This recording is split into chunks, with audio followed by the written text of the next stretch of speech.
கனமழை பெய்து கொண்டிருக்கும் அந்த இரவு ஒரு மருந்தகத்தின் வாசலில் நனைந்தபடி நின்றிருந்தார் ஒரு நடுத்தர வயது மனிதர்.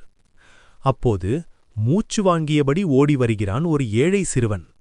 அண்ணா, என் தம்பிக்கு மூச்சு விட ரொம்ப சிரமமாயிருக்கு. டாக்டர் கொடுத்த சீட்டு இது. இந்த மருந்து உடனே வேணும் அண்ணா, ப்ளீஸ்.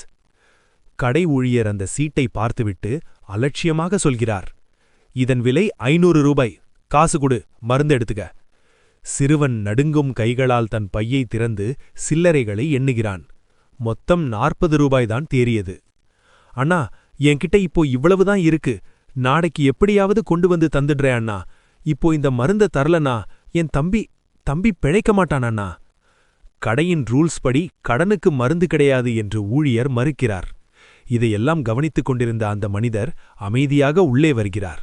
தன் பையிலிருந்த 500 ரூபாயை மேசையில் வைத்துவிட்டு அந்த பையனிடம் மருந்தை கொடுக்க சொல்கிறார். அதிர்ச்சியும் நன்றியும் கலந்த குரலில் அந்த சிறுவன் கேட்கிறான், ஐயா, ரொம்ப நன்றிங்க ஐயா. உங்க பெயர் என்ன? நான் இந்த பணத்தை எப்படி திருப்பித் தருவேன்?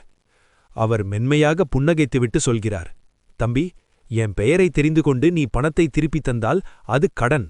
ஆனா என் பெயர் தெரியாமலேயே நீ ஒரு நாள் வேறொருவருக்கு உதவி செய்தாய் என்றால் அதுதான் உண்மையான மனிதநேயம். எனக்கு திருப்பித் தர வேண்டாம். யாருக்காவது ஒருமுறை இதேபோல் உதவி செய். அவர் மழையில் கரைந்து நடந்து செல்கிறார்.